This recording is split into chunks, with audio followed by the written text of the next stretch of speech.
morning, everyone. Are you all ready for our second day of the Marijuana Management Symposium? So today we are starting with a second full day of lots of great information. We're starting this morning with a national roundtable. I'll be moderating with some of our guests from different states that have retail marijuana. These individuals at the table, I'll do an introduction of them in a bit, but Erica is from Alaska, Victor is from Portland, and David is from Seattle, and they sort of run their marijuana policy programs, sort of like what I do in Denver, but they do it, they're my counterparts in other states. First we have, first here, to my immediate left, we have Erica McConnell from Anchorage. Erica started at the municipality of Anchorage in the planning department almost 14 years ago. She has worked on a major zoning rewrite and other land use and development issues before accidentally becoming the city's marijuana coordinator. I think a lot of us have been in that position, right? Erica's position as special assistant to the director of the Office of Economic and Community Development is intended to focus on marijuana issues only about half the time, but as you might guess, she rarely has time to focus on anything else. Victor. And then next to Erica, we have Victor Salinas from Portland. Victor has been working for the City of Portland's Office of Neighborhood Involvement since January 2014. Victor currently serves as the coordinator for the Marijuana Policy Program, leading the development and implementation of marijuana policy for the City of Portland. In his last position, Victor served as a community engagement coordinator, focused implementing special projects and events, as well as serving as a bridge between city bureaus and elected officials in Portland's diverse communities to participate in civic life. Prior to working for the City of Portland, Victor worked for the Latino Network, a nonprofit organization coordinating leadership and civic engagement programming and advocating and advising on equity and inclusion best practices. And finally, we have David Mendoza from Seattle. David is a senior policy advisor for the Office of Policy and Innovation in the Office of the Mayor of the City of Seattle. Prior to his current position, David served as policy counsel for the House Democratic Caucus in Olympia, Washington. While there, David advised Democratic representatives on issues related to labor and workforce redevelopment and the Government Accountability and Oversight Committee. The latter committee was tasked with liquor, gambling, tobacco, and marijuana regulations. David's other experience includes working at Puget Sound Sage, a nonprofit focused on economic and environmental justice, where he wrote the first research report making the case for a $15 hourly wage at SeaTac International Airport. David's volunteer experience includes serving as a commissioner for the Seattle Ethics and Elections Commission from 2011 to 2014, and as the 2014 president of the Latino Bar Association of Washington. He is a 2007 graduate from the Seattle University School of Law and a 1999 graduate of Spitzer College. Could we have a round of applause for our great panelists? And so what we're going to do today, it'll be a little bit different. Each one of the panelists is going to do sort of a 15-minute PowerPoint on exactly, what their model is and what they're doing and some of the successes and the lessons learned and issues they've had. And then we're going to all sit down and I'll have a couple of questions for them and we'll go over a couple of major topics and then we can throw it open for questions from the audience. Okay, great. Erica?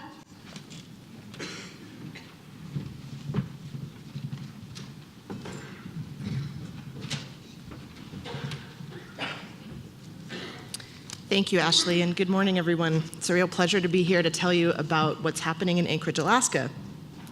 Before I begin, I would like to add my thanks to many people who spoke yesterday, to the staff here at the City of Denver. I know that I'm not the only person in this room who has contacted staff in Denver to ask for help, ask for questions, ask for information. And every person that I have spoken to or emailed has been unfailingly generous with their time and their information. And so I hope you'll join me in giving the staff of Denver a round of applause. Thank you. Thank you.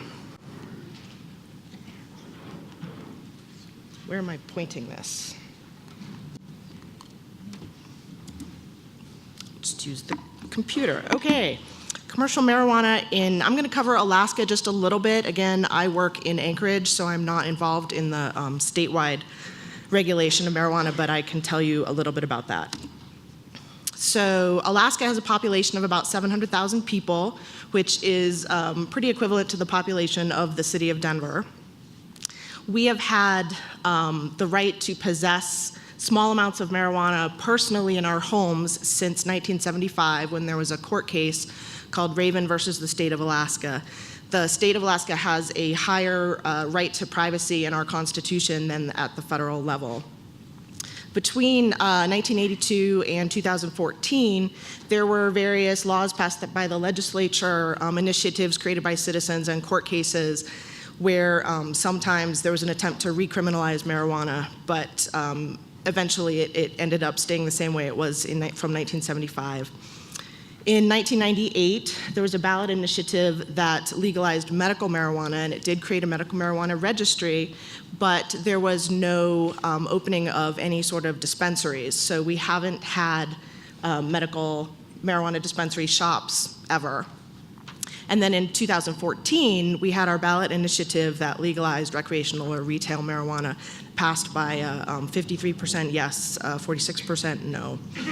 That provision does have an opt-out for local communities that can either vote by citizen initiative or by the ordinance of the local government to opt out.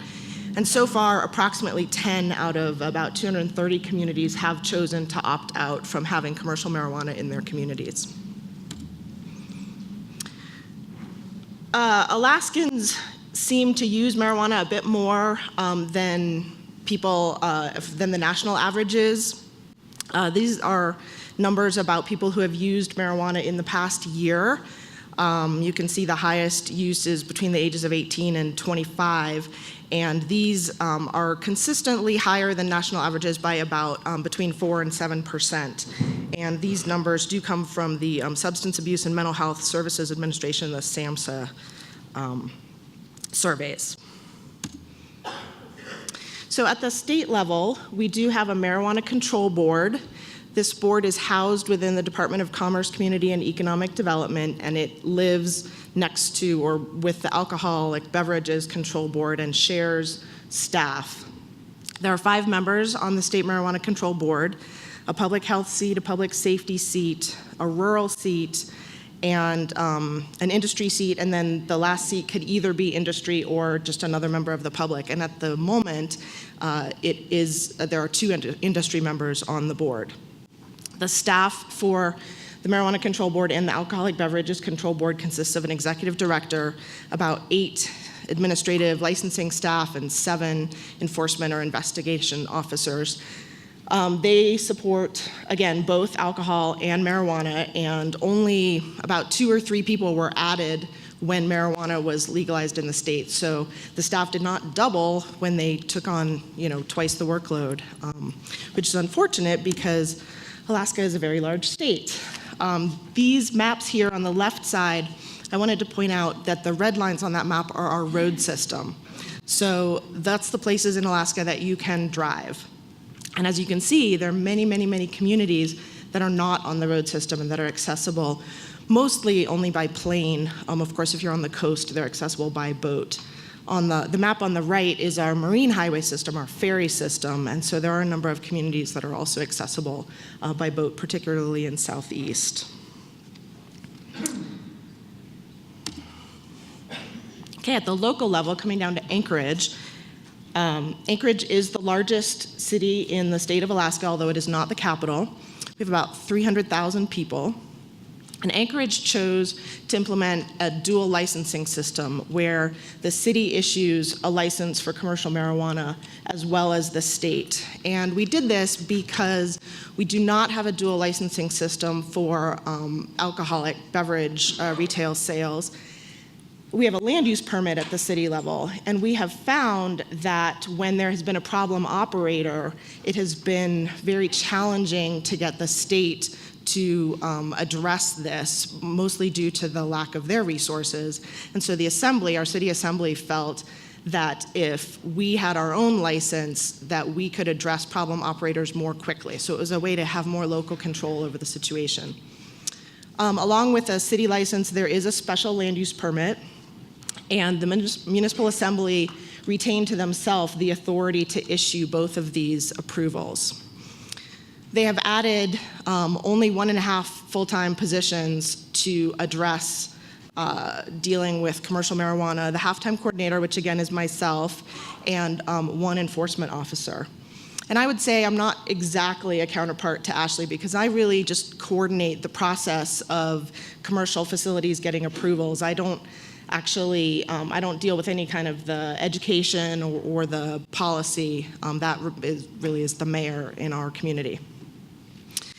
One thing that we did that was different from some of the communities that we saw here in Colorado was that we created new land uses in our zoning code for marijuana. I know some communities have just said, if we have a horticulture use, then growing marijuana will just fall under that horticulture use. But we found that that didn't really give us enough control about where these facilities could go and what the regulations around on them would be. So we created new uses for cultivation, manufacturing, testing, and retail stores. And I'm going to go over a couple of the land use details because that's really where my knowledge is, having a land use background. Marijuana facilities have to be in a permanent structure. They can't be in a vehicle, trailer, connex, a temporary structure. So we're not going to see mobile marijuana carts driving around the streets. They cannot be on a lot that has a residential use, so you can't put a store into a mixed-use development. There is one exception that you could have a caretaker apartment. So if somebody wanted to have a grow facility in a warehouse and have a small apartment there to live for security, that would be acceptable.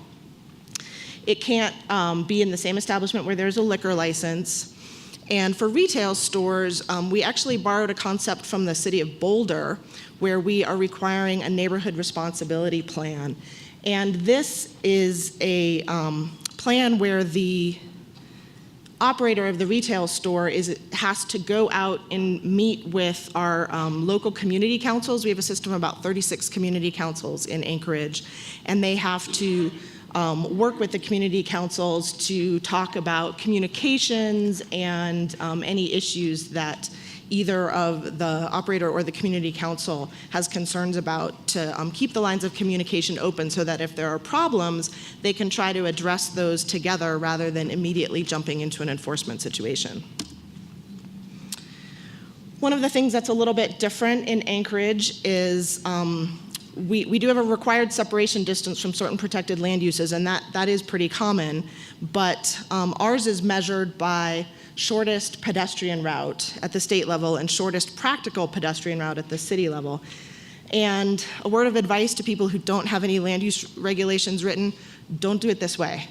Do it lot line to lot line, because that is very, very easy to implement, and shortest pedestrian route is turning out to be a nightmare. We're arguing over how do you cross a street, and how do you do you go around a shed or do you go straight through it? It's really been awful. The other thing is that we seem to have a longer list of protected land uses than I've heard about in other communities.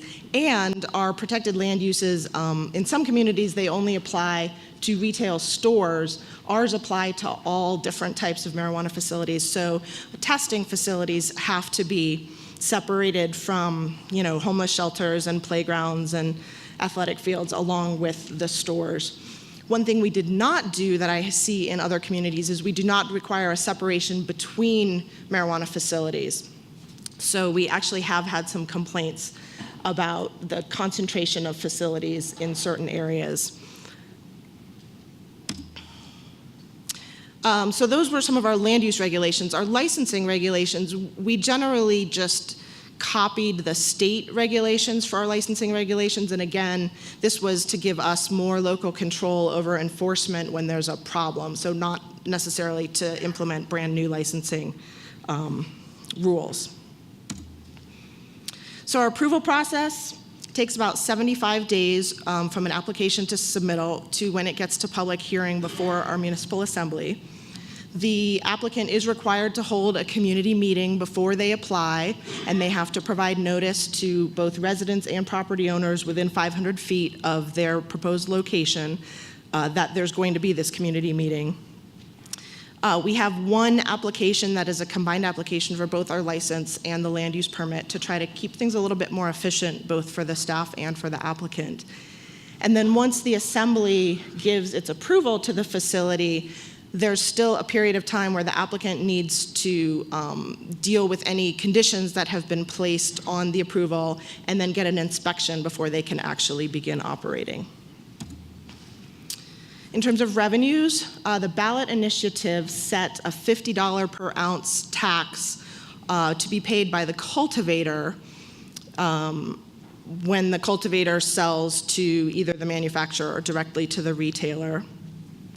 The municipality, and so at the state level, there's the $50 per ounce tax. The state has an application fee and a license fee. The municipality receives half of the state's application fee, but none of the license fee. At the local level, voters approved a 5% sales tax on marijuana and marijuana products, which is kind of interesting because we don't have a sales tax on anything else. And the municipal assembly can adjust the sales tax by up to 2% every 2 years, but they can never exceed 12%. Our tax revenues are not allocated to any particular issue, not to education or enforcement or schools or anything like that. It will just go into the general fund. And one thing that I know has happened here in Colorado that we do not do in Alaska is we haven't allocated anything to research funding. I also don't think that the money that the state is collecting has been particularly allocated to anything. I think that also goes into the general fund. So our current status, so again, we voted 2 years ago, and we are only right now starting to see facilities opening. We have 10 cultivation facilities approved, 2 testing facilities, and 3 retail stores approved. But when I left Anchorage a couple days ago, only 1 testing facility had actually passed their inspection and been given their physical license and was operational. I believe there was a cultivation facility that was inspected yesterday, and so that may be open. Coming down the pipe is another 11 cultivation facilities, 11 retail facilities, and 3 manufacturing facilities. So those will be opening sometime in the next 2-3 months. In terms of both lessons learned and unresolved issues, I mean, this is certainly not a complete list, but I feel like we've had a lot of complaints from the industry in Anchorage and the public actually, that this is taking a really long time. That, we voted 2 years ago, how come nothing is open? How come I can't go out and buy marijuana? Come on, what's going on? And I think because we didn't have the existing dispensaries, we didn't, it took us, we were kind of starting from scratch, and it took us a lot longer than it would have otherwise. And so, a lot of the general public doesn't really understand that government kind of works slowly, and so that's been a challenge to explain to the public. Our dual licensing system, it does bring us more local control, and that's good, but it also requires more coordination with the state to both avoid duplication of effort, but also to make sure that we are interpreting the rules in the same way. And I think that's a good thing, but it's just something that we're not really used to. And with the limited staff at the state level and the limited staff at the local level, it's a challenge to make sure that coordination happens smoothly. So we're still kind of working on making that happen better. We have 3 testing labs proposed in the state to date. There's 2 in Anchorage and 1 in Juneau. And if you may remember that picture of the road system, there's not a lot of communities that are on the road system, and so we have this issue of if there's cultivation happening in a community that's not on the road system, how are they going to get their product to a testing lab? Because you can't put it on a plane and you can't put it on a boat. So this is a problem that we have not solved yet, and I expect that we're just kind of waiting for things to change at the federal level. The communities are kind of looking to the state to fix it, and the state's kind of saying, well, there's not really much we can do. So this is a challenge that's unique, I think, both to Alaska, and I understand that the state of Hawaii is also going to face this because of their many islands. One thing where I feel like we have not done a good job is we really haven't focused on data collection at all. We don't have a coordinated data collection plan. Can't really tell you, what our police department is doing or what our health department is doing. So that's something that we'll be trying to focus on moving forward. And then I put social consumption on here because we do have a proposal in front of our State Marijuana Control Board to allow on-site consumption at retail stores, but I think I'm going to wait because that I think will be an issue that Ashley will bring up with the questions later. So that's kind of an overview of what's happening in Anchorage, and thank you very much.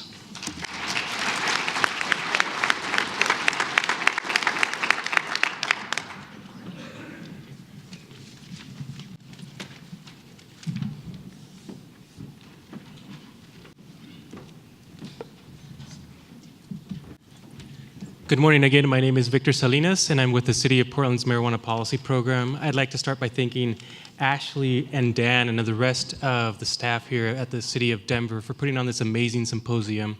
It's really served a lot for the City of Portland and as a third state to legalize marijuana, to be able to move forward in the development of our local regulations. And again, we've been calling constantly to figure out step by step as we're moving along. So thank you so much for putting on this event and for all the technical assistance that you provide to all of us.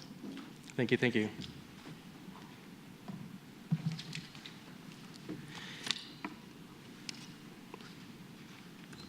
So I'd like to start by sharing a little bit about Portland.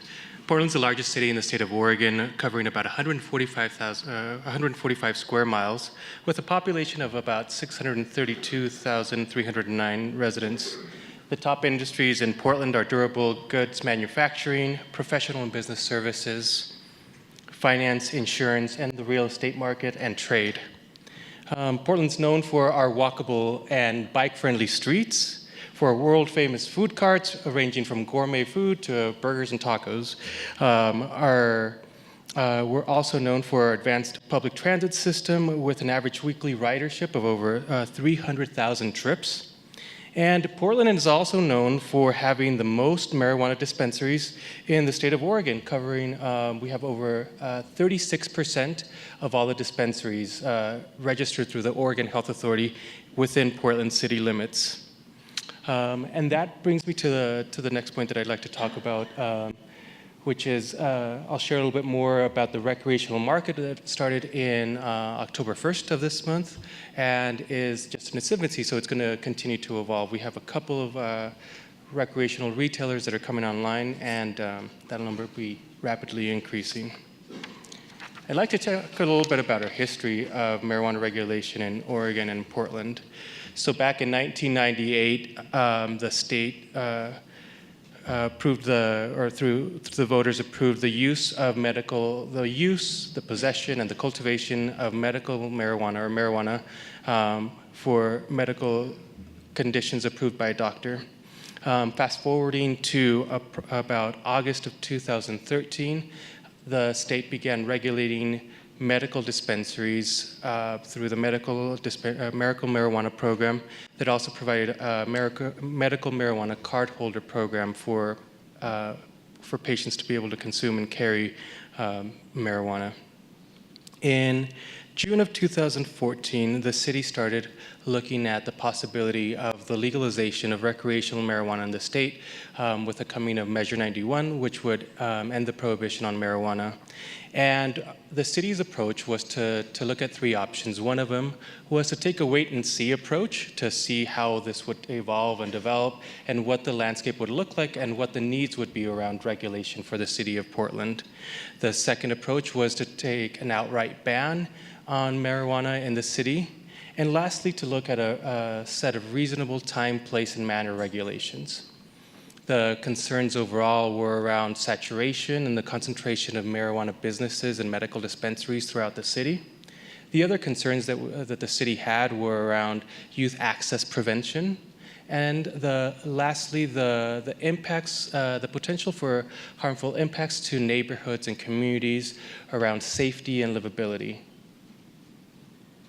The advisory group continued to meet over a series of months, and ultimately the city moved forward with the creation of the marijuana policy program after the passing of Measure 91, which ended the prohibition of recreational marijuana use for the state of Oregon. Moving forward into July of 2015, to the end of prohibition on marijuana,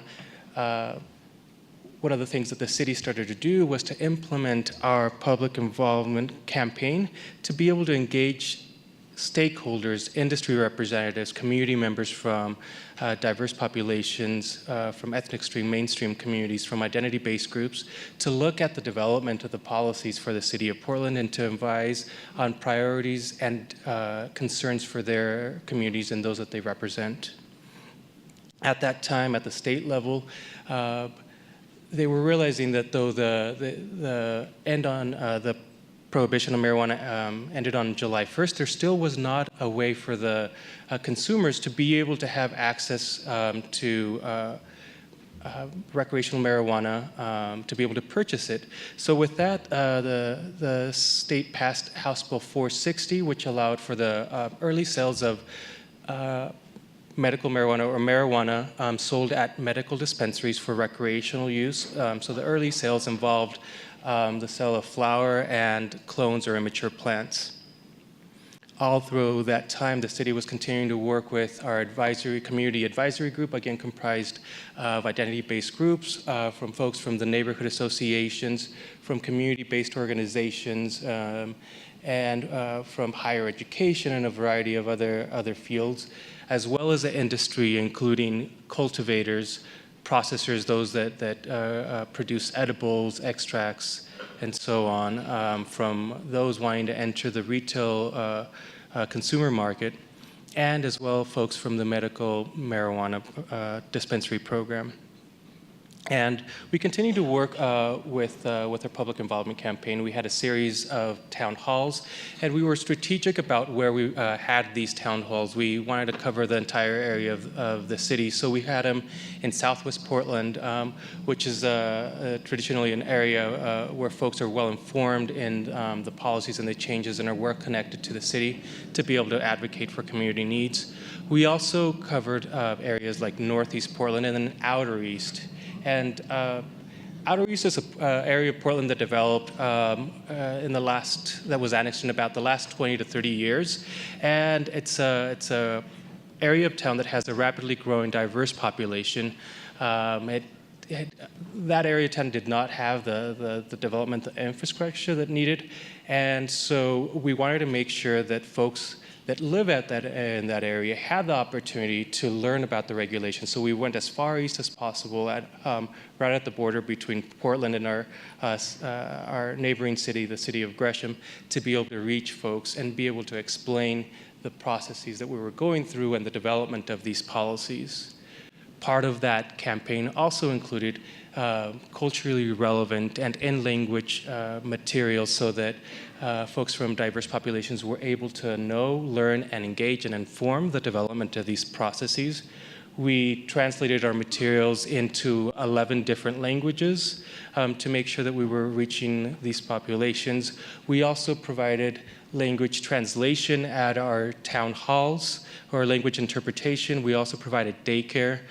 We know that sometimes folks are not able to engage in civic life, in informing public policy when they don't have the resources or they don't have the ability to care for their families and being able to come to a meeting. So we wanted to limit as many barriers as possible to be able to engage and participate in the development of these policies. We also wanted to ensure that they had accessibility, so we made sure that our buildings were ADA accessible and that the facilities were close to public transit to, again, eliminate as many barriers as possible to engaging.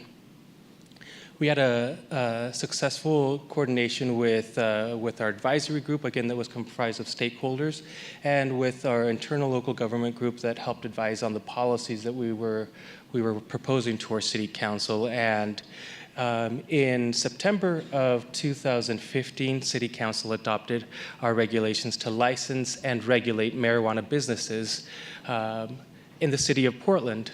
This was a process that happened over 3 different council sessions where community and industry came to advocate and to provide perspective and to continue to adapt the regulations that ultimately resulted in a series of requirements to ensure the safety and livability of our neighborhoods.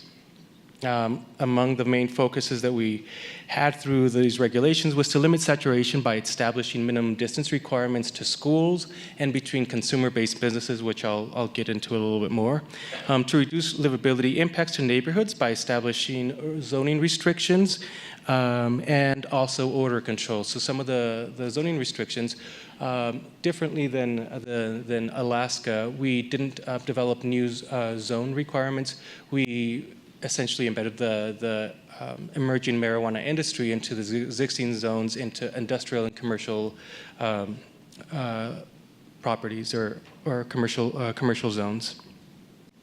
The other area that we did was focusing on addressing the safety and livability concerns for the communities and the neighborhoods. And so one way that we did that was to establish a marijuana control plan that addressed concerns similar to a good neighbor agreement, where folks were able to outline how they were going to mitigate any potential livability and security and safety impacts, as well as provide contact information and a process by which to connect with the businesses to be able to address community complaints and concerns. So moving a little forward here, in the development of our program, we focused on making sure that we, as I mentioned, continue to work with community and with the industry in developing these policies to ensure safety and livability of our neighborhoods, and to, at the same time, be able to support economic development for Portland businesses. Measure 91 that legalized recreational marijuana was passed in Multnomah County, the county that the city of Portland resides in, by over 70%.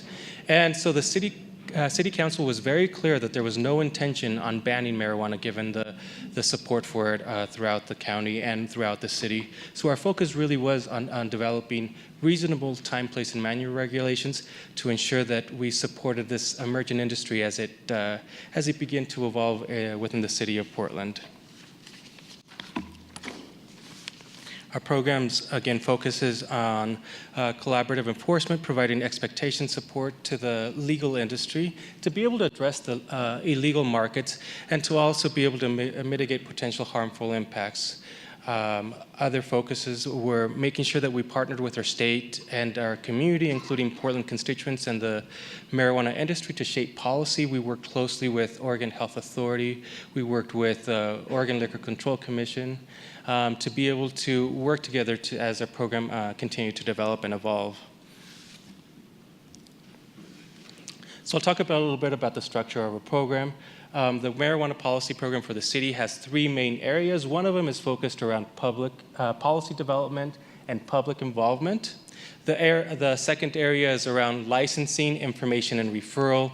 And that section of our program is actually led by one of my colleagues that's here today, Christina Kershaw. Give her a shout out. And they're doing a great job of being able to process our applications and getting our legally regulated businesses online. And the other part of that program that they do quite a bit is information and referral. So they handle complaints, concerns, and provide information to community to be able to address any concerns that community may have about the businesses coming online, to be able to provide information to businesses that are wanting to establish in Portland and help them navigate our application and licensing process. And lastly is our code compliance component, which will eventually carry our businesses on once they become licensed, and to be able to address the illegal market and any other issues that may come up as around code compliance. And I'll give a shout out to my other colleague that's here today, who is the lead for that division, and that's Laurel Shepard. They're doing a great job of being able to conduct inspections and move forward and collaborating with our other bureaus and other partner agencies, as well as with our county and with our state, to be able to address illegal operations and being able to address any problem locations. The focus of our program, again, as I mentioned, is around minimum standards to be able to address zoning requirements to address distancing requirements. So the City of Portland requires a minimum distance for consumer-based businesses. These would be medical dispensaries and recreational retailers of 1,000 feet from business to business. So whether it's a medical dispensary, or retailer to retailer, or medical dispensary to retailer, they must be located no more than, or a minimum of 1,000 feet away from each other. And the way we decided to do this was actually as the crow flies. So rather than doing through the streets by walking, we decided to do as the crow flies because we were advised that was going to be the easiest way to be able to measure the distance. So we worked with our Bureau of Technology Services to be able to develop our GIS mapping and being able to draw these boundaries for the premises, being able to draw the footprints, and being able to establish that 1,000-foot distance between locations. We also implemented 1,000-foot distance requirements from the consumer-based businesses to schools, and that's focusing on the requirements, or the guidelines, I'm sorry, from the Cole Memorandum to be able to restrict access to youth. Now, if you're wondering why we only did schools and not other community amenities like neighborhood, community centers, daycare centers, parks, and so forth, as I mentioned earlier, an area of Portland, East Portland, is an area that is rapidly changing and evolving, but we're still struggling to be able to get the infrastructure out there around community amenities like parks and recreation centers and so forth. And the city's moving forward. In fact, there's a few parks that are going to be developed in that area, which is going to really provide more amenities to the community. But initially, the reason why we restricted it to only schools was because this area had a limitation in access to these amenities. So we didn't want to saturate any part of town, and specifically this area of town that is already saturated by alcohol establishments and by adult entertainment establishments, to not further bring on any more impacts and harmful impacts and safety and livability concerns. So we did the distance requirement of 1,000 foot to schools, so that way the businesses would locate throughout the city and not in any one given area. The other focus was around regulatory compliance, so we wanted to make sure that these businesses were compliant. So we established, again, the zoning requirements, distance requirements. We also wanted to make sure that the buildings were safe. We know that much of the industry in its infancy is starting to lease and buy and established in buildings that may or may not be in compliance with building code, and particularly with the extractors is a big concern for us, that they have undergone the reviews and that have obtained the permits, especially for structural, electrical, plumbing, and mainly mechanical permits. That has been a concern, I think, from what I recall from City of Denver and from Colorado and the state of Washington as well, and the potential harmful impacts and the loss of life over the explosions of extraction facilities. So we wrote in and we mirrored our existing building code requirements and our fire code requirements to ensure that these buildings met life safety requirements and being able to mitigate harmful impacts and the potential loss of life. We also upheld other local requirements like our City of Portland business license, which essentially is a misnomer. It's not really a business license. It's a tax revenue collection mechanism, but it's called a business license, as well as requiring alarm permits, that the businesses be registered with the Oregon Secretary of State Business Registry, that they obtain a state license through the Oregon Liquor Control Commission for recreational businesses, or a business registry with the Oregon Health Authority for medical dispensaries. And lastly, the other area that we focused on was around marijuana, our marijuana control plan that, again, serves like a good neighbor agreement and being able to address these concerns that neighborhoods and community members may have up front, and being able to address how they were going to connect with community in case there were any complaints or concerns. These control plans were actually provided as part of a notification process that was sent out to neighborhood residents, community members, and area businesses within 300 feet of each location. This would be mailed out to them, and it would also be mailed out in 11 different languages, so that language was not a barrier to being able to understand and know what the business is coming in and what it is that they're doing and how they plan to address community concerns. We also posted the notice at the location, and again, in the various languages. And we also post these marijuana control plans on our website so that community members can look by area of town. There's a map interactive map where people can click on the map for their area and then find the businesses located in their area of town and being able to access these control plans so that they can become informed as to what the purpose of what these businesses are doing in their area. We don't have an opportunity for neighborhood or community groups to be able to weigh in on the decision of whether to license a business or not, but we do provide information. That was just something that was not afforded to us by the state statute. The other area that we focus on is security. So we ask for a security plan from these businesses that mirrors the security plan requirements for the Oregon Liquor Control Commission and for the Oregon Health Authority to ensure that these businesses are able to mitigate any potential security and safety impacts. And then we also conduct an inspection of the premises to make sure that all the postings, the permits, the licenses are all posted as they need to be, that they have the adequate camera coverage, that their safes are up to standards, that they have odor control mechanisms, and that they meet all the requirements under our marijuana code, Portland City Code 14B.130. And you can find more information about this on our website. Next, I'd like to talk a little bit about our licensure. So the city of Portland's in its infancy. I mean, we started about 2 years ago, but our program we didn't start implementing our program, our licensing program, until fall of 2015, which is right after we came to the first marijuana management symposium, which was really, really helpful. I started my position in May of last year, so it came at the perfect timing to be able to launch our program. So I want to thank you for that. And all the information that we received, it was really, really informative. But today we've received, well, this is about a couple days ago.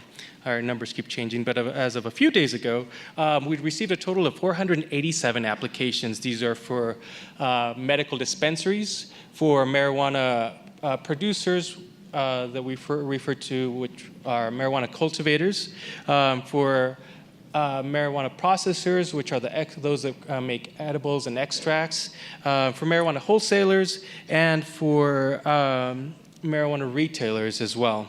So we received a total of 487 applications so far. We've approved 96 applications. 80 of those are for medical dispensaries, 8 for marijuana retailers, 2 for wholesalers, and 3 for producers or cultivators. So far, we haven't approved any processors, the ones that make edibles and extracts, but I think that may have changed in the last couple of days. We've denied 21 licenses. I highlight this, and the reason for those denials, many a time, it's because they don't meet the zoning requirements, or because of the fact that they were not able to get their building permit requirements covered in the time specified. A few other of the denials were because they didn't meet our grandfather provisions. So medical dispensaries that had been operating within the city of Portland before our regulatory program came online were allowed to go through the distance requirement exception provision, which is effectively a grandfather clause, to be able to get established and go through the licensing process ahead of time. Some of those did not meet the requirements that we've established, so those licenses got denied, but they were able to move ahead and reapply outside of that provision. So today we've conducted about 271 inspections. 138 of those have passed, and we have 33 pending inspections currently. Most of the time, the reason why there's a delay with applications is actually with the building code requirements. And many of these businesses went into buildings that were severely out of compliance, so they've been having to go back and retrofit the buildings for seismic upgrades, for ADA compliance accessibility, to make sure that they have the correct occupancy for the intended use, that they have all the mechanical permits specifically for the processors, the ones that make the edibles, but specifically for the extracts. And but our program essentially takes about anywhere from 30 days to 45 days to go through the application process. That's if the building is up to code, and if they've got all the other requirements covered. It's about 45 days to process an application. It takes longer, and we've allowed the opportunity to extend the deadline for requirements when it involves our building code, so we can accommodate and help businesses navigate the process. So I want to talk to you a little bit about our lessons learned. Sorry, I forgot the slide there with the application process there. Sorry, I'm a little nervous. So as far as the lessons learned, we realized that the community and the industry wants events. These events are happening outside of our regulatory authority. So we want to explore the pros and cons of considering a pathway to regulate marijuana events. We know that they continue to happen, and we want to take a proactive approach to, again, address any potential negative harmful impacts and to be able to address safety and livability concerns. One of our other focus areas and that we've been strengthening is to increase our cross-agency coordination and enforcement. I work closely with one of my colleagues here, Eric Vidstrand from the county, with the Indoor Clean Air Act to be able to address the new and existing smoking lounges that are operating in a gray area. They're not really legal or illegal. I mean, we just simply don't have a regulatory scheme for them at the moment. And the reason why they're able to operate is because they're operating as a club. So that puts us in a legal area. So we want to make sure that we're able to address those. And again, being able to address these illegal processors that have life safety implications and the potential loss of life. And then we also want to be able to strengthen our ability to increase and strengthen the capacity of community members to engage in decision making, to be able to go out and present to community groups, to build and develop those relationships. I can't stress that enough. It's been an integral part of our policy development to be able to have community voice and perspective to address community priorities. Ultimately, that's the reason why this program was developed, to be able to address the concerns and to be able to address safety and livability concerns for the neighborhood. So we've been going out and talking with groups, being able to connect with groups from communities of color, immigrant and refugee groups, communities of people with disabilities, identity-based groups, to be able to address the concerns and the priorities in developing these regulations. So another area that we know that we need to strengthen is our ability to be able to disseminate information and to be able to track statistics.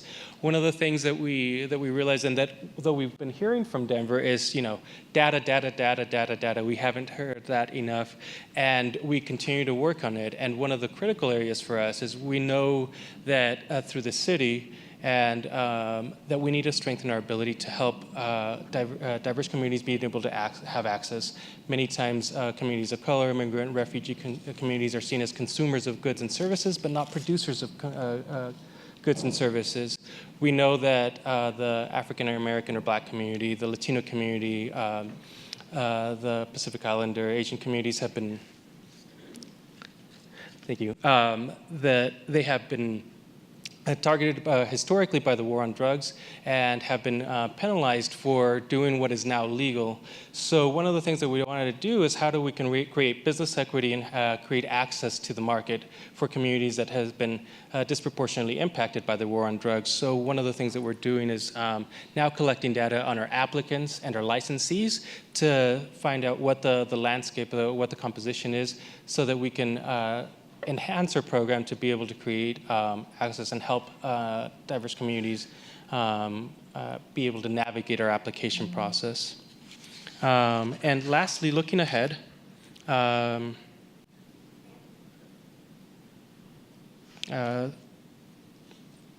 of the work that we're doing is again around recreational marijuana and looking at delivery. Initially, the city of Portland decided to ban delivery within Portland city limits until we saw how this market was developing. And now we're looking at seeing if this is something that the industry and that the community wants to move forward in, and being able to legalize delivery within the city of Portland, as long as there's safety parameters to be able to mitigate any potential harm on the roads or potential safety risks on the roads, and the risk to drivers, as well as controlling the access to minors through delivery.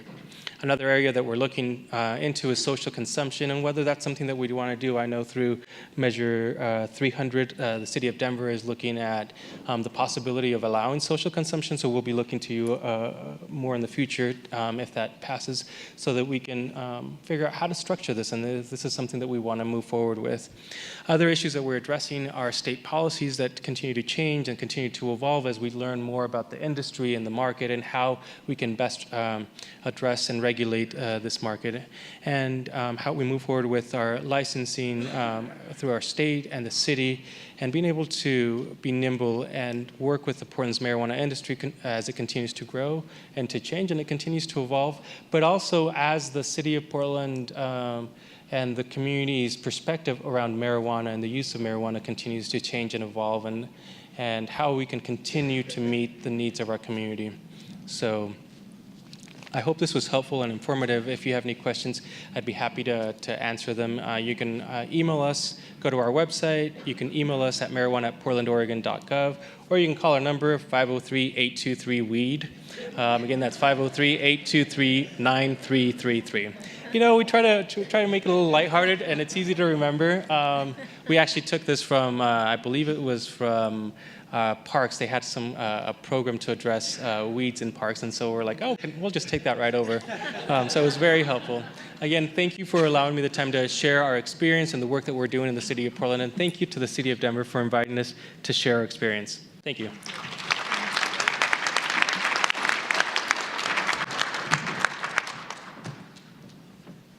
Morning, everyone. My name is David Mendoza. I'm a Senior Policy Advisor in the Mayor's Office of Policy Innovation in Seattle.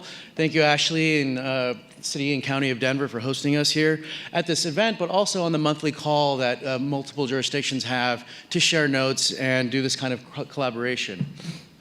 I'm going to jump right into what cannabis regulation looks like in Washington State, and a little bit of history.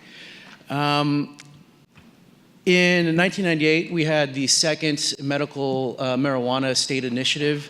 It didn't create a legal form of possession or distribution. It created an affirmative defense for patients to own and possess marijuana for medical reasons. Then in 2003, Seattle passed a city initiative that made adult use and possession the lowest police priority for both the police department and the city attorney. And then the next major legislation was in 2011, when our state legislature actually passed fully legal licensed medical marijuana system that would have regulated production, processing, and retail. Unfortunately, our then Governor Gregoire vetoed Section 9 vetoed vast sections of that, leaving only really what was called a collective garden provision that allowed about 10 patients to grow marijuana, I think up to 72 plants. And you know, the industry, in its very innovative way that they find in finding loopholes in the rules, took that collective garden, which was supposed to be a non-commercial focus, and turned it into commercial. So they said, no, you can't just have one collective garden, you can have 10 collective gardens, and you walk into my store, you're my patient, you walk out, you're not my patient, so the rotating roles. And in 2011, that's when we started seeing more of the storefront dispensaries growing throughout the state, and before that, there'd only been a handful throughout the state at that point. Then the big initiative in 2012, Initiative 502. And what 502 created was a 3-tiered system: producers, processors, and retailers. You could be a producer-processor, but there's a wall between those and our retailers. And at the time, there was a 25% excise tax between all those layers when they passed product between them, as well as from the retailer to the consumer. We created the 1,000-foot buffer zones that have all these businesses have to be 1,000 feet away from schools, daycares, parks, playgrounds, recreational centers, arcades, transit centers. It's a lengthy list. We also had restrictions on advertising and signage and testing and labeling requirements. Then in 2015, I came on board in the mayor's office in July 2014. We started to see some of the problems of a growing, metastasizing medical marijuana market, and we wanted to have a way to combine this gray market area for medical marijuana into the recreational system. So we advocated at the state level for some things, and some of the things that would happen, we had a merged system. So what we have now in Washington State is all our retail stores have the opportunity to get a medical endorsement. And with that medical endorsement, you are required to have staff on hand. We have a certificate training for these retail staff that gives them knowledge on known effects of certain strains of marijuana, to give general advice to patients, as well as having to require them to, we created a voluntary registry system. When you sign up, you can get an authorization. Without a doctor's authorization, you have an affirmative defense.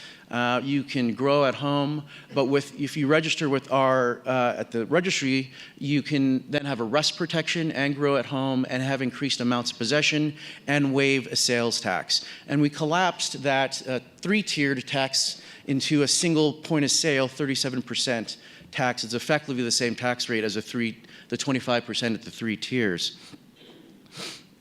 We also gave local authorities the ability to reduce these buffer zones, and I'll go into some of the detail of how we did that at the local level.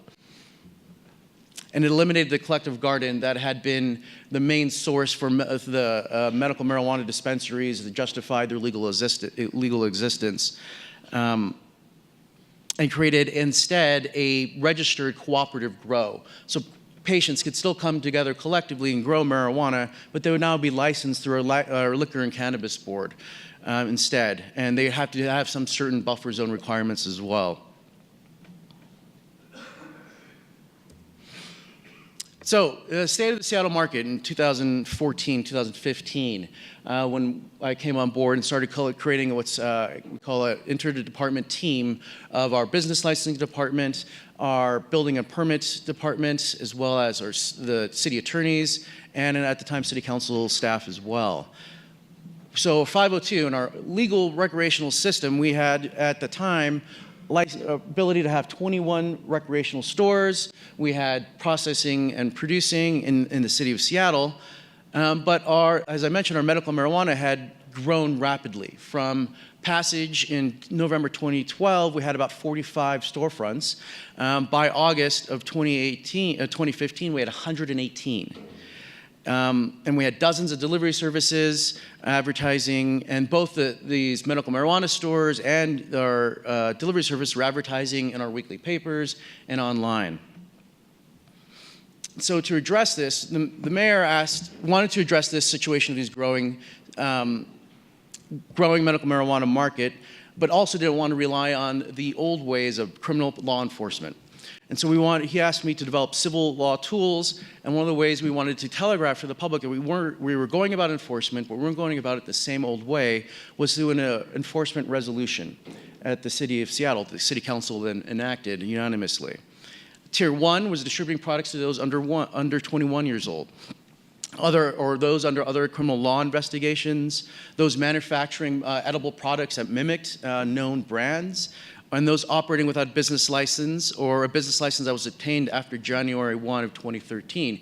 That date was important for us, something we advocated because that's when we started seeing the growth in the medical marijuana market, and in our advocacy at the state legislature, we're able to make it a key date that said that state law that combined the medical and recreational created a preference for medical marijuana operators that had opened before that date. They would be first in line to get their state license. And so we built off that as an enforcement priority. Tier 2s were other building permits, and then delivery services, or those who allowed consumption, and distributing, and then to the lowest tier were those marijuana product that had not undergone testing or located within buffer zones. And that was a signal both to the public and to our departments of how to prioritize our efforts over the next year and ongoing.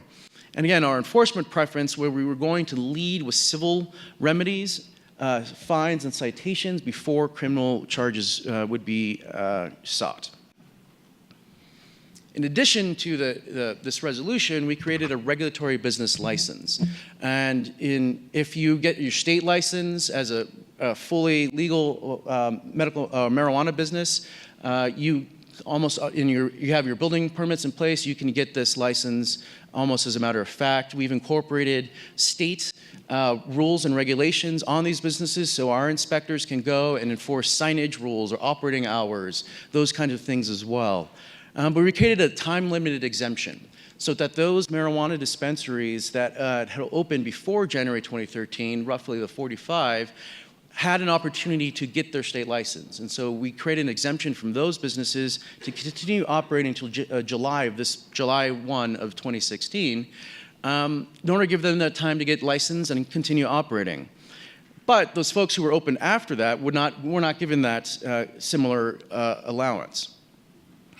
And so after passage last summer, we passed the bill end of July. Almost as soon as it passed, our Department of Finance Administrative Services just started sending letters and did site visits to all the stores. We actually did not know how many stores we had in Seattle until our inspectors drove across the whole city IDing every store. And that's when we found out we had 118. And after that, they went and were able to find, when they opened and got better understanding of the state of the market, but they went and visited all these stores. And within 30 days after the bill went into effect, about 69 stores just closed with no more effort than the site visits and letters, which was really encouraging.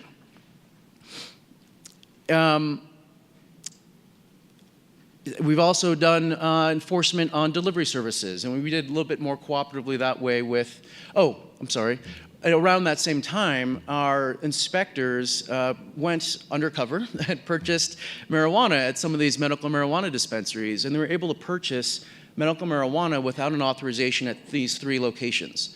And so, working closely with our Seattle Police Department and our city attorneys, we obtained search warrants and allowed our inspectors, along with just 2 uniformed police officers, to go to these 3 locations, seize marijuana from those locations. No one was arrested. There wasn't a SWAT team knocking anyone down, but the marijuana was seized. The owners alone were facing business license misdemeanor charges, so operating without the proper regulatory business license, and asked to shut down. And in all 3 cases, those businesses shut down, and we actually were able to avoid actually charging them criminal charges by seeking settlement instead, which was our goal.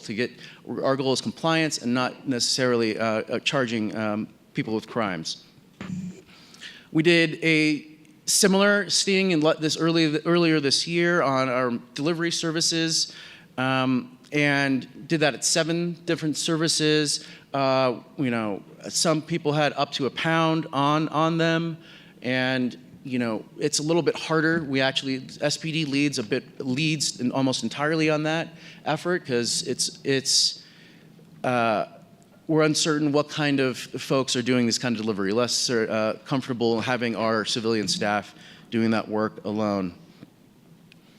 But as of July of this year, we were able to close all of our storefront medical marijuana locations that did not get a state license without a single arrest or a criminal charge being filed. And so our current state of the market, we right now have 39 retail locations open, 9 more pending for a total of 48 for the city, 73 producers in the city, 25 pending, and 76 non-Seattle producer processors who sell their product within the city. We actually require them to get a license as well to sell in the market. The illicit market. So as I mentioned, all of our illicit storefronts have closed. We do hear of pop-up stores happening up every so often, or hookah lounges we're also selling. So we're continuing to do enforcement and investigations that way, but by and large, the obvious non-licensed stores have closed. And we've recently counted as 38 delivery services advertising online. As a result of both our enforcement effort and our advocacy at the state level, which have been very public about creating a legal form of delivery services, we've had a lot of great compliance from our major weekly papers who have stopped advertising both the medical marijuana shops before they were shut down, as well as delivery services. Website Leafly is also taken down delivery services from their Washington page. And Craigslist's, while still allows for them, the listings themselves have gone down dramatically since just this little bit of enforcement. So we're encouraged by those steps. In terms of some additional legislation, as I mentioned, the state legislature allowed local jurisdiction to reduce the buffer zones. I can show you a map of what we're dealing with in Seattle. We have a very limited geography, but we had a 1,000-foot buffer zone from a range of uses. The bill allowed us to lower it as low as 100 feet. Our ordinance lowered it to 500 feet in most cases and 250 feet in the downtown cores as a way to especially get after illegal street dealing. And this is a list of our sensitive uses: childcare centers, arcades, libraries, public parks, transit centers, and recreation centers or facilities. Just a quick note, the game arcades has been a way for retailers to battle each other by opening up arcades to preserve a zone that they wanted to open up at. It's happened a couple times in our city. It's somewhat frustrating. And here's our map detailing. The map on the left is the full 1,000-foot buffer zone. Only those areas in the yellow are the commercial districts that are also 1,000 feet from where businesses can locate. As you can see, it's very difficult to locate a business at that buffer zone. Even by lowering it to 500 feet, there's still very few places, but it does open up certain places like downtown, like certain commercial districts in more residential areas, more variety of neighborhoods, then there's no commercial business allowed in the residential areas throughout the city. So it does help businesses from having to clump together, to also encourage wider dispersion. We did create a dispersion for retail stores. And that dispersion is you can have 2 stores within 1,000 feet of each other, but the third would then have to be 1,000 feet away. We don't have that similar dispersion for the other producer processors, as those are in industrial districts, very nondescript locations, and don't have the same kind of concerns that we have about spreading retail stores. We also, since medical was folded into the retail market, we wanted to ensure that patients didn't have to travel all the way across town in order to access medicine, that we try to encourage the stores to be in as many different parts of the city as possible. And we also have been doing a lot of state legislative advocacy. We are continuing to advocate to reduction of marijuana penalties. Our Initiative 502 acts less like full legalization and more like narrow exemptions from our Controlled Substances Act. You fall outside those borders of having 1.25 ounces on your possession, you're an instant felon. And so our bill is proposing, and we're taking this bill up again this year, is to reduce, if you have 1 to 2 ounces as an adult, that would be a misdemeanor charge. We're also trying to legalize non-commercial transfers. Right now, if friends are at home passing a joint, that's actually technically felony delivery of a narcotic. And so we want to make sure people who are simply sharing as adults product aren't technically felons. We're also trying to create a marijuana. Last year was a delivery pilot. We've recently had great conversations with Liquor and Cannabis Board. We're developing a bill that would create an opt-in statewide program, so only those jurisdictions that want a delivery system would have that, and allow our retail stores to have via home delivery. We're looking to folks in California who've been doing that, ways to create safety for the drivers, as well, cameras, pre-registration programs, looking at a variety of tools to ensure that the drivers are safe, as well as harsh penalties for those who sell to minors. It's pretty much a one strike and you're suspended kind of process is what we're developing. And also looking to develop marijuana clubs in Washington State. In the odd quirk of fate, due to advocacy from certain state senators, we went from a unclear status of allowing for private club consumption to a felony level violation if any business allows consumption on their premises.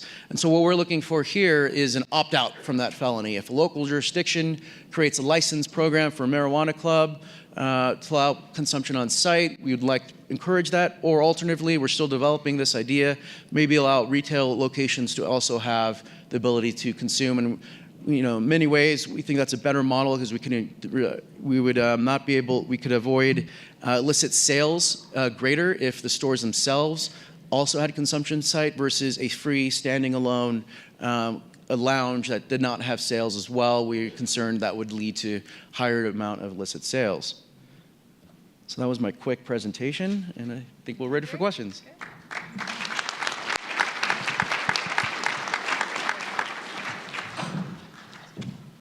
All right, great. It's interesting that we all have, although we have slightly different histories, we have a lot of the same issues, and we've sort of dealt with them sometimes, a little differently, but a lot of times with sort of the same values and goals in mind. So are your mics on? Yep. So my first question for you guys is, given that each of you are in a different sort of phase of legalization, with Erica from Alaska just a couple of months into retail sales, with Victor from Portland about a year into retail sales, and then with David in Seattle about a little over 2 years into retail sales, on a scale of 1 to 5, how do you think it's going in your state or your city? Well, actually, we haven't had any retail stores open. So we have had no retail sales. We have collected no tax. So I'm going to have to put it right in a 3 because, the industry and some of the public is complaining that things are happening slowly, but we don't really know whether the regulations that we've put in place are going to achieve the effects that we've hoped because, again, nothing's open to try yet. So it's hard for me to answer, so I'll go with that middle. So you've 3. just issued the licenses, but they haven't yet started to open? Correct. Okay. And Victor?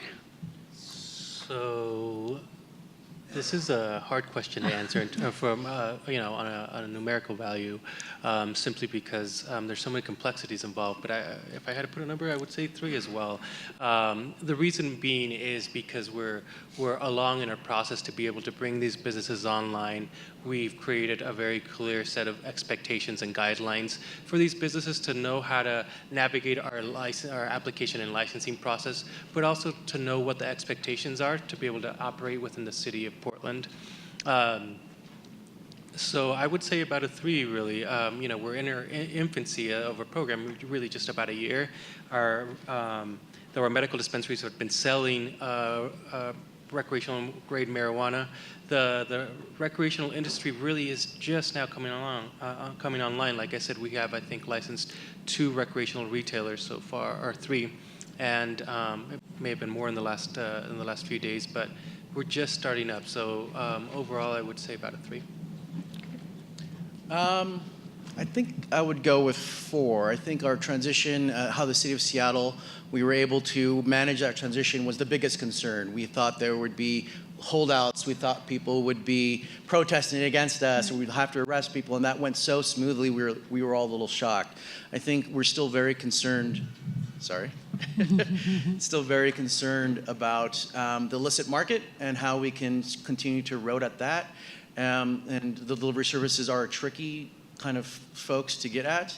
And I think there's also concern about in that transition, having a sufficient variety of products for the seriously ill medical marijuana patients. And the stories we've been hearing is that product really isn't on the shelves quite yet. Mm-hmm. And that fortunately people aren't suffering because a lot of folks stocked up before the old system went away. But I think that's one of the larger concerns. Right. Another thing that's interesting with you guys is your management model. We all have a slightly different management model, with Erica coming more from a land use perspective, Victor more from a community and neighborhood perspective, and then David from the mayor's office and policy and innovation type perspective. Can you talk to me about what do you think are the pros and cons of the different backgrounds you have and the way your model's set up? Do you want to start, David? The way our model is set up is I convene from the mayor's office this interdepartmental team that consists of multiple departments, our business and licensing, city attorney, building permits, to work through these issues collaboratively. We meet, initially we were meeting weekly, then bi-weekly, and now it's like every 3 weeks. So it's a good sign of how we're progressing and getting along, and not so much in a bit of a crisis mode. I think one of the challenges in the city of Seattle being able to really have a comprehensive program like Denver has had is we don't have much direct funding from sales. So we only, all cities and counties in Washington State have to share a $20 million fund from sales, excise tax sales. 60% of that's going to counties. We do have a regular sales tax that applies to marijuana businesses as well, but only 1.1 of that goes to Seattle out of a 9.75, and only a portion of that. So that's our ability to have staff, completely dedicated staff. We only have one full-time staffer in the city of Seattle who's completely dedicated on this. I work on a range of policies beyond marijuana. Is I think our greatest limitation. So, Victor, how about you? What are the pros and cons of sort of having that neighborhood community perspective? Yeah, thank you. So I think just to take it a little bit a step back is we had the city wanted to identify why it is that we wanted to regulate, given that there was already state regulation, and that's because the landscape across the state, from the coastal region to the east of the state, southern part of the state, is vastly different. So we wanted to focus on the environmental impacts and the impacts to the built environment in the city, and how would that impact families and our communities and our businesses around. So ultimately, our council decided to house our program in the Office of Neighborhood Involvement because we already have a livability group that focuses on liquor licensing, noise control, graffiti abatement. So it was a natural progression to add that program, given that we're one of the natural city conveners for both local government groups and for community groups, and given the fact that our focus is on collaborative enforcement, they wanted to put it in a bureau that's people-centered. The pros about that is that we are able to be adaptive and learn from our experience with liquor licensing to be able to implement our program.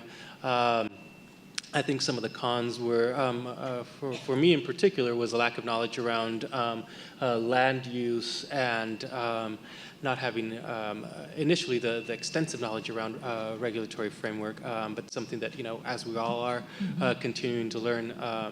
So those were the limitations, but the fortunate part was that we were effective in connecting with our other city bureaus and our partner agencies to be able to have that collective knowledge and wisdom to be able to implement our program. Okay.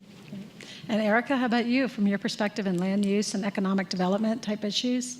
Well, in our community, like in, I think, so many, we are, have been putting together a program before we've seen any revenues come in from the industry. And so there hasn't been funds to add new staff to deal with the workload.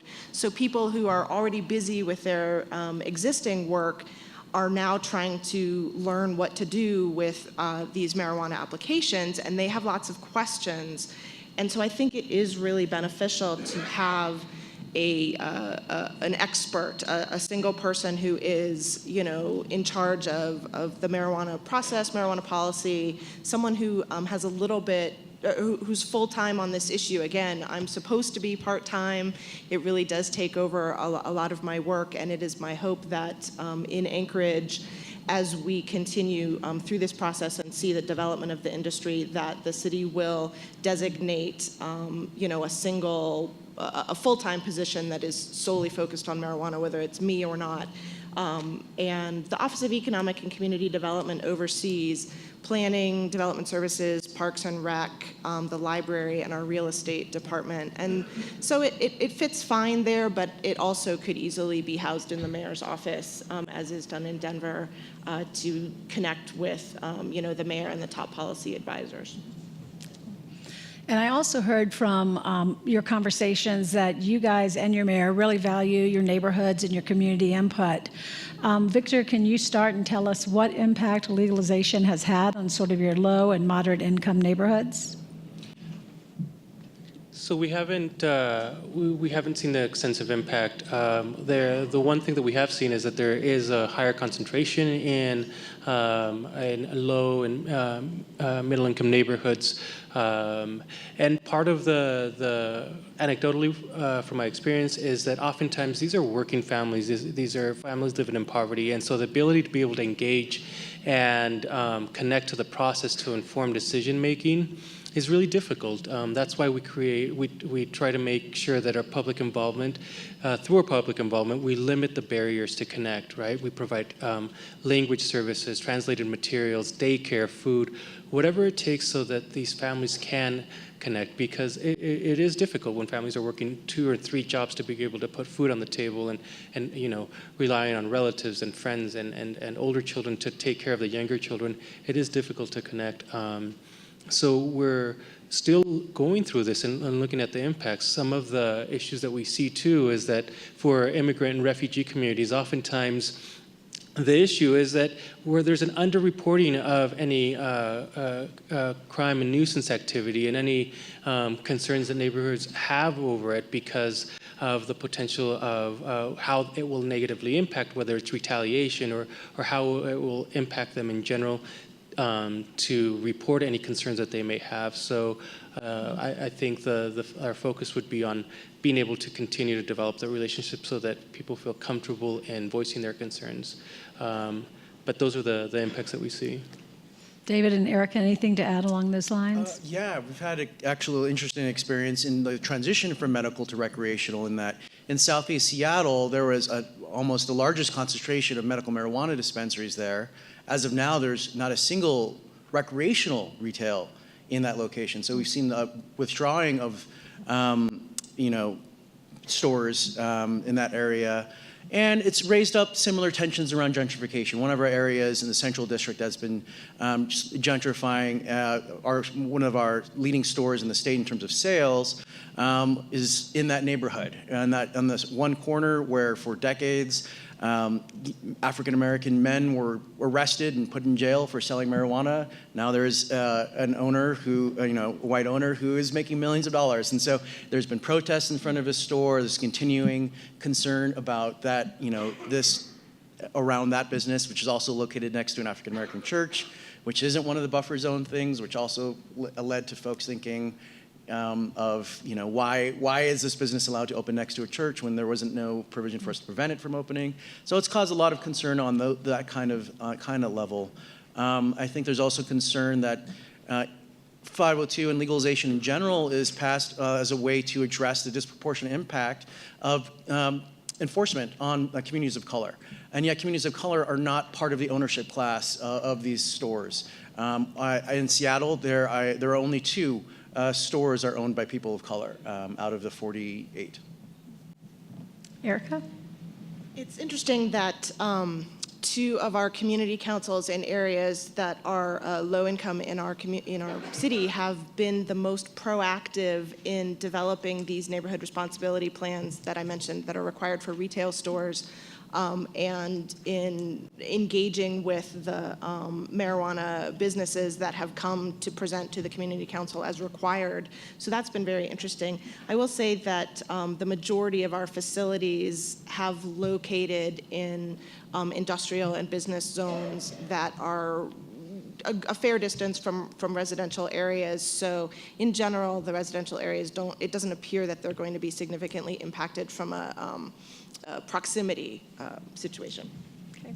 So we're close to our 15-minute break, but if it's okay with you guys, maybe we could go another 5 minutes and open it up to the audience. And if the rest of you want to scoot out and get a jump on your break, feel free to, but we could go ahead and take maybe 5 more minutes of questions from the audience. So we've got microphones back here on either side. Yes. Good morning, Ashley. Good morning. Thank you, guys. Great presentation this morning. Eric Bergman with the counties here in Colorado. A couple comments and then one question. On the buffer issue, and I think David alluded to this, you know, by shrinking it, or at least having the variance there between, it's great setting those, but they do have unintended consequences. We've had up in Eagle County, which is along the I-70 corridor up in the mountains, for example, that 1,000-foot, if you have a school on one side of a major, you know, 4-lane highway, and then a business on the other side, it could obviously preclude it altogether from locating there, even though to drive actually from the school or get from the school to that business is like over a mile actually, to go all the way down through an underpass and back up again. So those buffers, it's good to have the variance in there or some kind of a local flexibility. On the taxation issue, I know I've talked to some of my cohorts in Washington State, and I know that we've made a lot of money in Colorado. I think well over $100 million in tax has been generated by the state. Counties have had a harder time. We just got authority last year to ask our voters locally for excise tax. And often in Colorado, it's oftentimes the case where it's the grows are out in the unincorporated area, but the sales are happening in the city, and so it's harder for the county to realize a revenue stream. So for those of you who are in the kind of the nascent early stages of this, you want to keep an eye on that as far as trying to make sure there's revenue equality there across the board. And then finally, Ashley, I was dying to know on a scale of 1 to 5 how you would rank Colorado or Denver on our regulatory model. Well, as I asked that question, I realized I was going to avoid it. I think probably I'd have to say sort of along the lines you guys said, the 3, maybe a 4, because we are still every day finding out something new. There's always one more issue that we could be working harder on and we just can't get to it, and there's always surprises. So how about 3.5? Okay. Yes. Good morning. Ken Heim from Honolulu, Hawaii. First off, Ashley, thank you for your city hosting this. This is fantastic. I'm just learning quite a bit. My question is for you, David. You mentioned a certificate of training. Yes. And in Hawaii, we are in the process of opening medical dispensaries, or dispensaries for medicinal purposes. And who is the accredited authority who's overseeing the training? Is there like a seal of approval that you guys have? The Department of Health, Washington Department of Health, created the guidelines and the minimum requirements in those that were required for those programs, and has approved different companies or educational institutes to provide that training. Yeah. Hi, David Woolsey with San Jose, California. This is for Seattle. You had a slide that had some information about your businesses, and there were 76 non-Seattle businesses selling in the city, but we couldn't figure out, do you have delivery services coming in, or what? No, what those was are that referencing? producer processors who are located throughout the state, but selling their product at stores in Seattle. Gotcha. And so we Thank asked you. them to have Seattle business license as well. Okay, great. One more, yes. Hi, I'm Henny Lastly with Smart Colorado. Thank you for your presentation this morning. I'm curious, here in Colorado, we have a big emphasis on the bricks and mortar regulatory framework, but when it comes to regulating the actual products that are being sold within the stores, i.e. The level of potency, the level of products, I wondered if you could speak to that as to what kind of regulatory framework you have about what's actually being sold, not so much about the building itself. I can start with that. In Alaska, we've tried to learn from the experiences, particularly here in Colorado. We do not allow any products that are adulterated food or drink, so you can't spray marijuana onto an existing product and then sell that. You can't create a product that closely resembles a familiar food or drink item, including candy, and you can't package a product to look like candy or with bright colors or cartoon characters or other pictures that would try to appeal to children. So we're trying to head that off. Each product that is to be sold has to be approved by the Marijuana Control Board, so that you can't just manufacture whatever and take it out there. You have to run that through the approval process. Similarly, it's the state liquor and cannabis board that regulates the strength of products and types of articles are approved, and we've incorporated that code. So as our inspectors in stores make sure they're following our labeling requirements and those sorts of things, but we're not actually regulating the products themselves. Great. It looks like we have another question. Hi, great presentation, so thank you. Stephen from the Oregon Public Health Division. And I was wondering if you could speak just a little bit more about the different reasons for allowing social smoking. So we're actually, maybe I misspoke, we'd actually be going for indoor vaping only for marijuana businesses, not smoking. And the reasons we feel that it's needed is a couple. One, for renters and low-income folks who don't own their own places to live, a lot of landlords do prevent them from using on their property, as well as people living in public housing.